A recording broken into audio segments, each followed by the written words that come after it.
வணக்கம்.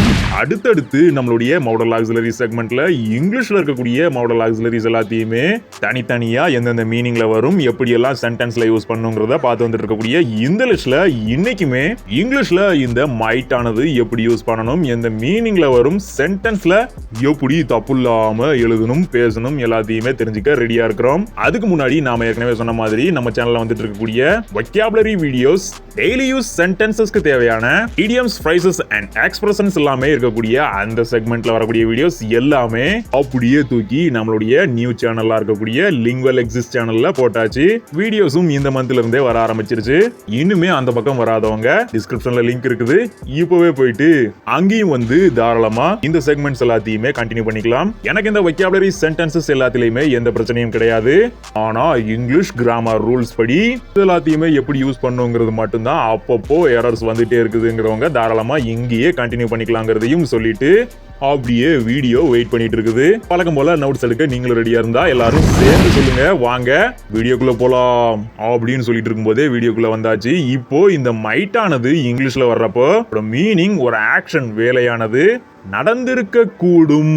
அதாவது நாம ஏற்கனவே இந்த மெய் பத்தி பாக்குறப்போ ஒரு வேலையானது நடக்கலாம், ஒருவர் ஒரு வேலையை செய்யலாம் அப்படிங்கிற மீனிங்ல இந்த லாம்ங்கிறது தான் இந்த மெய்யானது குறிப்பிடும்னு பார்த்திருந்தோம். அப்போ இந்த மைட்டானது நமக்கு ஏற்கனவே தெரியும், இது எப்பவுமே இந்த மெய்யுடைய பாஸ்ட் மோட தான் குறிப்பிடும். அப்படி வரப்பதான் இந்த மெய்யானது ஒருவர் ஒரு வேலையை செய்யலாம், இந்த ஆக்ஷன் ஆனது நடக்கலாம்ங்கிறத குறிப்பிட்டது.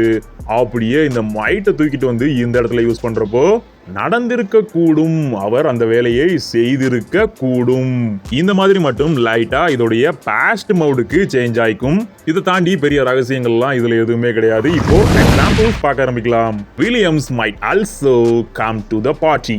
பார்ட்டிக்கு வில்லியம்ஸும் வந்திருக்க கூடும், இந்த ஆக்ஷன் ஆனது நடந்திருக்க கூடும். He might see you there. அவன் உங்களை அங்கே கண்டிருக்க கூடும், இந்த ஆக்ஷனும் நடந்திருக்க கூடும். இந்த மாதிரி தான் ஒரு யூகமா ஒரு ஆக்ஷன் ஆனது நடந்திருக்க கூடும் அப்படிங்கறத ஒரு குத்து மதிப்பா எக்ஸ்பிரஸ் பண்றதுக்காக இந்த மைட்டை இங்கிலீஷ்ல யூஸ் பண்றாங்க. Job himself might correct the errors in 5 sentences. ஜப் அவனே 5 சென்டென்சஸ்ல இருந்த எரர்ஸ் எல்லாத்தையுமே சரி செய்திருக்க கூடும். 5 வாக்கியங்களில் இருந்த தவறுகளை ஜப் அவனாகவே சரி செய்திருக்க கூடும்.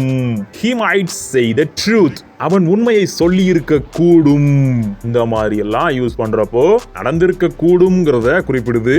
ஆனா இந்த இடத்துல verb ஃபார்மேட்டை கண்டிப்பா ஞாபகம் வச்சுக்கணும். இந்த இடத்தை பொறுத்த வரைக்கும் இந்த எல்லா சென்டென்சஸ்லயுமே might பிளஸ் present ஃபார்ம்ல வரக்கூடிய main verb, come, see, correct, say இது மாதிரி எல்லாம் இருக்கக்கூடிய present form of main verb தான் யூஸ் பண்ணியிருக்கிறோம். இந்த மாதிரி ஒரு சென்டென்ஸ்ல இது ரெண்டுத்தையுமே சேர்த்து எழுதுறப்போ அந்த சென்டென்ஸ் ஆனது கண்டிப்பா சிம்பிள் ஃபியூச்சர் டென்ஸா தான் இருக்கும். இது எல்லாருமே கேள்விப்பட்டது தான். சிம்பிள் ஃபியூச்சர் டென்ஸ்னாலே அதோடைய ரூல் கண்டிப்பா ஏதாவது ஒரு மாடல் ஆக்ஸிலரி verb இருக்கணும். இந்த இடத்தை பொறுத்த வரைக்கும் மைட் ஆனது மாடல் ஆக்ஸிலரி verb, அதுக்கு பக்கத்திலேயே கண்டிப்பா ஒரு மெயின் verb present ஃபார்ம்ல இருக்கணும். இந்த இடத்தை பொறுத்த வரைக்கும் இந்த கம், see, correct, say இதெல்லாமே பிரசன்ட் ஃபார்ம்ல வரக்கூடிய மெயின் வெர்ப்ஸா தான் இருக்குது. ஆனால் நாம இப்பதான் சொன்னோம், இந்த மைட் ஆனது ஒரு ஆக்ஷன் ஆனது நடந்திருக்க கூடும், ஒருவர் ஒரு வேலையை செய்திருக்க கூடும் அப்படிங்கறத குறிப்பிடும். அது மட்டும் இல்லாம இது மெய்யுடைய பாஸ்ட் மோட குறிப்பிடும்னு பார்த்திருந்தோம். அப்போ எப்படி இது சிம்பிள் ஃபியூச்சர் டென்ஸ்ல வரும் அப்படின்னு யாராச்சும் உங்ககிட்ட கேட்டா அப்படின்னு எல்லாம் யாருமே கேட்க மாட்டாங்க. ஏன்னா அவங்களுக்கு ஏற்கனவே தெரியும், நீங்க இன்டெலெக்ட் சேனல்ல ஏற்கனவே ஃபாலோ பண்ணிட்டு இருக்கீங்க. அதனால உங்களுக்கு இதெல்லாமே ஏற்கனவே தெரிஞ்சிருக்கும். நீங்கள் இதை தெரிந்து வைத்திருக்க கூடும் அப்படின்னு நினைச்சிட்டு அவங்க எல்லாருமே அப்படியே திரும்பி போயிருவாங்க. ஆனா நீங்க கண்டிப்பா தெரிஞ்சு வச்சிருக்கணுங்கிறதுனால இந்த டவுட்டை இப்போ கிளியர் பண்ணிக்கலாம். நமக்கு ஏற்கனவே தெரியும், பாஸ்ட் டென்ஸ்னாலே அதுக்கு 4 டென்ஸ் மார்க்கர்ஸ் தனியாவே இருக்குது. அதாவது சிம்பிள் பாஸ்ட்ல வர்றப்போ எக்ஸாம்பிளா they found the secret box, அவர்கள் ரகசிய பெட்டியை கண்டறிந்தனர். இந்த மாதிரி சிம்பிள் பாஸ்ட் டென்ஸ்ல யூஸ் பண்றப்போ ஃபைண்டுடைய பாஸ்ட் ஃபார்ம் தான் ஃபவுண்ட்னு எல்லாருக்குமே தெரியும். ஸோ ஃபவுண்டுங்க கூடிய பாஸ்ட் ஃபார்ம் ஆஃப் மெயின் வெர்பை மட்டும் யூஸ் பண்ணாலே இந்த சென்டென்ஸ் ஆனது சிம்பிள் பாஸ்ட்ல இருக்கும். இதுவே பாஸ்ட் கண்டினியூஸ்ல வந்தா they were searching the secret box, அவர்கள் ரகசிய பெட்டியை தேடிக்கொண்டிருந்தார்கள். இந்த ஆக்ஷன் ஆனது பாஸ்ட்ல நடந்து கொண்டிருந்தது, பாஸ்ட்ல கண்டினியூ ஆகிக்கிட்டு இருந்ததுங்கிறதுனால பாஸ்ட் கண்டினியூஸ்னு சொல்லுவோம். இதோடைய verb ஃபார்மேட் was அல்லது were plus ing verb னு சொல்லக்கூடிய present participle form of main verb. பொறுத்த வரைக்கும் they ஆனது they தான் ப்ளூரல்ங்கிறதுனால were யூஸ் பண்ணியிருக்கிறோம். இதுவும் முடிஞ்சது. மூணாவதா past perfectா வந்தாலுமே they had found the secret box அப்படின்னு யூஸ் பண்றப்போ அவர்கள் ரகசிய பெட்டியை கண்டறிந்திருந்தனர். ஏற்கனவே இந்த ஆக்ஷனை அவங்க கம்ப்ளீட் பண்ணியிருந்தாங்க. பாஸ்ட்ல பெர்ஃபெக்ட். ஸோ பாஸ்ட் பெர்ஃபெக்ட் அப்படிங்கிறத அதோடைய டென்ஸ் மார்க்கர்ஸாக இருக்கக்கூடிய had plus past participle form of main verb find ஆனது ஃபவுண்ட்னு பாஸ்ட்ல மாறிச்சு. பாஸ்ட் பார்ட்டிசிபிள்லயும் ஃபவுண்ட்னு தான் இருக்கும். ஸோ had plus ஃபவுண்ட பார்த்தாலே தெரிஞ்சிடும் இந்த டென்ஸ் ஆனது கண்டிப்பா பாஸ்ட் பெர்ஃபெக்ட்டா தான் இருக்கும். இது மாதிரியே நாலாவதா இருக்கக்கூடிய பாஸ்ட் பெர்ஃபெக்ட் கண்டினியூஸ் டென்ஸும் அதோடைய verb format they had been searching the secret box. இந்த மாதிரி வந்து had plus been plus searching ing verb னு சொல்லக்கூடிய present participle form of main verb சேர்த்து யூஸ் பண்றப்போ அவர்கள் அப்போ வரைக்கும் ரகசிய பெட்டியை தேடி வந்திருந்தார்கள். இந்த ஆக்ஷன் ஆனது நடந்து வந்திருந்தது. அப்போ வரைக்கும் கண்டினியூ ஆகிட்டு இருந்தது.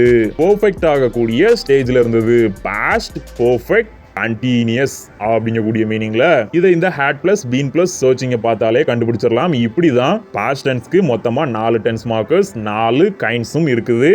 அப்போ இந்த மாதிரி இருக்கிறப்போ இந்த டென்ஸ் மார்க்கர்ஸையும் கடந்து இந்த ரூல்ஸ் எல்லாமே உடைச்சு நடுவுல கொண்டு போய் இந்த மைட்டை யூஸ் பண்ண முடியுமா? அப்படித்தான் பாஸ்ட் மோட்ல எல்லாருமே யூஸ் பண்ணுவாங்களா அப்படின்னா சிம்பிளா புரிஞ்சுக்கோங்க. எப்பயுமே இந்த மைட்டானது பாஸ்ட் மோட்ல பாஸ்ட் டென்ஸோட சேர்ந்து வர்றதுக்கான காரணம் ஒன்னே ஒண்ணுதான். நீங்க ரொம்ப நேரமாவே ஏதோ ஒன்ன பத்தி பேசிட்டு இருக்கீங்க. நீங்க பேசக்கூடிய அந்த நிகழ்வானது பாஸ்ட்ல நடந்தது. அப்படி இருக்கிறப்போ எக்ஸாம்பிள் பாருங்க. Jackson was going to assist with Jack and Jim in a work. ஜாக்சன்கிறவன் ஜாக்குக்கும் ஜிம்முக்கும் ஒரு வேலையில உதவி செய்யறதுக்காக போய் கொண்டிருந்தான். It was already too late. இது ஏற்கனவே ரொம்ப லேட் ஆயிருச்சு.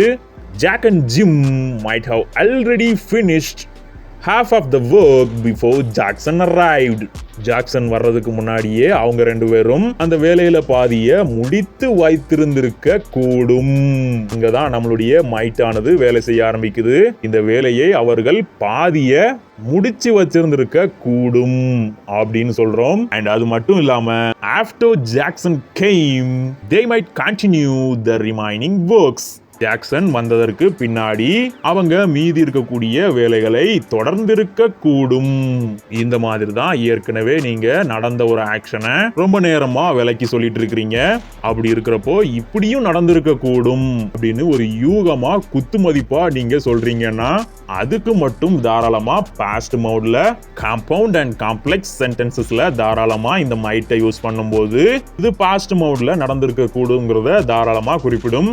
அது மாதிரி தான் இந்த சென்டென்சஸ்ல they might have already finished might plus have plus finished modal auxiliary verb plus have plus past participle இருக்கக்கூடிய finished இது மூணுத்தையும் பார்த்தாலே நீங்களே கண்டுபிடிச்சிருவீங்க. இது கண்டிப்பா future perfect tense தான் இருக்கணும். ஆனா இந்த இடத்தை பொறுத்த வரைக்கும் before Jackson arrived அப்படிங்கக்கூடிய ஒரு பாஸ்ட் டென்ஸ்ல இருக்கக்கூடிய சிம்பிள் பாஸ்ட் டென்ஸ்ல இருக்கக்கூடிய ஒரு கிளாஸோட சேர்ந்து வந்திருக்குது. இப்படி ஒரு குறிப்பிட்ட சென்டென்ஸ்ல பாஸ்ட் டென்ஸும் இருந்து அதோட நம்மளுடைய மைட்டையும் சேர்த்து யூஸ் பண்றப்போ தாராளமா அந்த இடத்தை பொறுத்த வரைக்கும் அது பாஸ்ட் மோட குறிப்பிடும். இப்படி யூஸ் பண்ணா எந்த தவறும் கிடையாது. இது யூஸ் பண்றவருடைய மைண்ட் செட்டை பொறுத்தது. அவருக்கு தேவைன்னா இது நடந்திருக்க கூடும்பா அப்படின்னு யூகமா குத்து மதிப்பா சொல்றதுக்காக தாராளமா அவர் யூஸ் பண்ணிப்பாரு. இது யாரும் கேள்வி கேட்க முடியாது அப்படிங்கறதையும் ஸ்ட்ரிக்டா சொல்லிட்டு அடுத்த சென்டென்ஸ்லயுமே after Jackson came they might continue the remaining works இப்படி யூஸ் பண்றப்போ might plus continue இது நாம இப்பதான் சிம்பிள் ஃபியூச்சர் டென்ஸ்ல might plus ஏதாவது ஒரு மெயின் verb present ஃபார்ம்ல இருக்கக்கூடிய மெயின் verb யூஸ் பண்ணா அது சிம்பிள் ஃபியூச்சர் டென்ஸ்ல வந்துரும் பார்த்திருந்தோம். அப்போ இந்த இடத்துல இந்த they might continue the remaining works அப்படிங்கிறதும் சிம்பிள் ஃபியூச்சர் டென்ஸா தான் இருந்திருக்கணும் ஒருவேளை தனியா வந்திருந்தா. ஆனா இந்த இடத்தை பொறுத்த வரைக்கும் அதேதான் முன்னாடி இருக்கக்கூடிய ஆஃப்டர் ஜாக்சன் கேம் அப்படிங்கக்கூடிய இந்த கிளாஸ்ல எந்த டென்ஸ் இருக்குதுன்னா நீங்களே சொல்லிடுவீங்க. சிம்பிள் பாஸ்ட் டென்ஸ் ஆனது இருக்குது. அப்போ கண்டிப்பா இந்த மைட் ஆனது அப்படியே பாஸ்ட் மோடுக்கு ஜம்ப் ஆயிரும். அப்படி வர்றப்பதான் தாராளமா அவங்க இந்த வேலையை மீதி இருக்கக்கூடிய வேலையை தொடர்ந்து இருக்க கூடும், ஏற்கனவே இது நடந்திருக்க கூடும் அப்படின்னு கூட பேசுறவருடைய மைண்ட் செட்டை பொறுத்து அவரு யூஸ் பண்ணிப்பாரு. அண்ட் அதுல எந்த ஒரு கிராமட்டிக்கல் எரர்ஸும் இருக்காதுங்கிறதுனால நாமளுமே எந்த ஒரு கேள்வியும் அவரை கேட்க கூடாதுங்கிறதையும் ரொம்பவே ஸ்ட்ரிக்டா சொல்லிட்டு அடுத்தடுத்து இந்த மைட் ஆனது இப்போதைக்கு சிம்பிள் ஃபியூச்சர் பெர்ஃபெக்ட்ல எப்படி வரும்னு பார்த்தோம். இது மட்டும் இல்லாம இன்னும் 2 டென்சஸ் சேர்த்து மொத்தமா 4 டென்சஸ்ல இந்த மைட்டை பாஸ்டோடலாம் சேர்க்காம தனியாவே யூஸ் பண்ணிக்கலாம். எல்லாத்தையுமே ஒவ்வொன்னா பார்க்க ஆரம்பிக்கலாம். முதல்ல நாம ஏற்கனவே பார்த்த மாதிரி சிம்பிள் ஃபியூச்சர் டென்ஸ்ல வர்றப்போ they might search the secret box. அவர்கள் ரகசிய பெட்டியை தேடி இருக்க கூடும். என்னதான் இது இருக்கக்கூடும்னு பாஸ்ட்ல குறிப்பிடுற மாதிரி வந்தாலும் பேசுறவருடைய மைண்ட் செட்டை பொறுத்து குறிப்பிட்ட டைமை சொல்லி இந்த டைமுக்குள்ள அவங்க இந்த வேலையை செஞ்சிருக்க கூடும் அப்படின்னு அவரு எந்த டென்ஸ்ல வேணாலும் யூஸ் பண்ணிக்கலாம். They might be searching the secret box for 2 hours.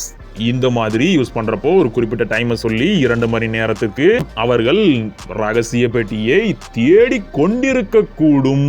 இந்த ஆக்ஷன் ஆனது நடந்து கொண்டிருக்க கூடும் அப்படிங்கறத குறிப்பிடுது. அடுத்ததா மூணாவதா ஃபியூச்சர் பெர்ஃபெக்ட் டென்ஸ்ல இந்த might யூஸ் பண்றப்போ finally they might have found the secret box. இறுதியாக அவர்கள் ரகசிய பெட்டியை கண்டு பிடித்திருந்திருக்க கூடும். அவர்கள் இந்த வேலையை செய்து இருந்திருக்க கூடும் அப்படிங்கிற மீனிங்ல might plus have plus found past participle இருக்கக்கூடிய foundஐயும் சேர்த்து யூஸ் பண்றப்போ அது கண்டிப்பா பெர்ஃபெக்ட்டா இருக்கணும், அந்த வேலையானது நிறைவடைந்திருக்கணும்ங்கிறதுனால இந்த might எடுத்துட்டு போய் அங்க யூஸ் பண்றப்போ இறுதியாக அவர்கள் அந்த வேலையை செய்து இருந்திருக்க கூடும் அப்படிங்கிறது தான் இந்த might ஆனது குறிப்பிடுது.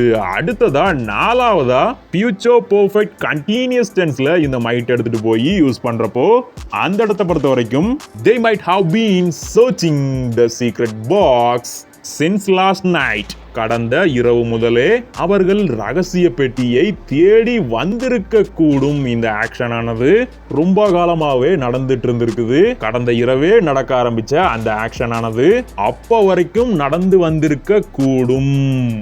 ஃபியூச்சர் பெர்ஃபெக்ட் கண்டினியூஸ் அப்படிங்கிறதுனால ஒரு குறிப்பிட்ட டைமை சொல்லி அப்போ வரைக்கும் அந்த ஆக்ஷன் நடந்து வந்திருக்க கூடும் அப்படிங்கிறத பேசுறவர் அவருடைய மைண்டை பொறுத்து யூஸ் பண்ணுவாரு. நீங்களுமே உங்க மைண்டை பொறுத்து தாராளமா யூஸ் பண்ணிக்கலாம். அப்படி யூஸ் பண்றப்போ இதோடைய verb format might plus have plus been plus searching ing verbனு சொல்லக்கூடிய searchingஐயும் சேர்த்து யூஸ் பண்றப்போ தான் இந்த மீனிங்கை கொடுக்குது. verb formatஐ மறந்துடாம நோட் பண்ணி வச்சுக்கோங்க அப்படிங்கிறதையும் சொல்லிட்டு இந்த 4 tenses simple future continuous, future perfect and future perfect continuous tenses இந்த 4த்துலயுமே இந்த might ஆனது எப்படி வருதுங்கிறத ரொம்பவே டீடைலா பார்த்து முடிச்சிருக்கிறோம். அடுத்தடுத்து இந்த might ஆனது பியோட சேர்த்து might been எப்படி யூஸ் பண்றது, நெகட்டிவ் ஃபார்ம் அண்ட் क्वेश्चंसல இதெல்லாமே எப்படி யூஸ் பண்ணணும் எல்லாத்தையுமே அடுத்தடுத்த வீடியோஸ்ல தெரிஞ்சுக்க ரெடியா இருக்கிறோம். அதுக்கு முன்னாடி இது வரைக்குமே இந்த mightல உங்களுக்கு இருக்கக்கூடிய டவுட்ஸ் எல்லாத்தையுமே மறந்துடாம கமெண்ட் பாக்ஸ்ல கேட்டு வச்சிருங்க. அப்படியே கேட்டு வச்சுட்டு நீங்க ஒருவேளை இவ்வளவு தூரம் இந்த வரைக்கும் இந்த வீடியோ பார்த்துட்டு இருந்தா மறந்துடாம இந்த வீடியோக்கு ஒரு லைக் பண்ணிக்கங்க. அப்படியே லைக் பண்ணிட்டு தொடர்ந்து நம்மளுடைய நியூ சேனல் லிங்குவல் எக்ஸிஸ்ட் சேனலுடைய லிங்க்கும் டிஸ்கிரிப்ஷன்ல இருக்குது. Daily use sentences, phrases, idioms, expressions எல்லாத்தையுமே தெரிஞ்சுக்க அங்கேயும் அல்லது இங்கிலீஷ் கிராமர் சென்டென்ஸ் ஃபார்மேஷன்ல இருக்கக்கூடிய ரூல்ஸ் எல்லாத்தையுமே மிஸ்டேக்ஸ் இல்லாம எப்படி யூஸ் பண்றதுங்கிறத தெரிஞ்சுக்க இங்கேயும் தொடர்ந்து இணைந்திருங்க. நம்ம சேனல் Intellect.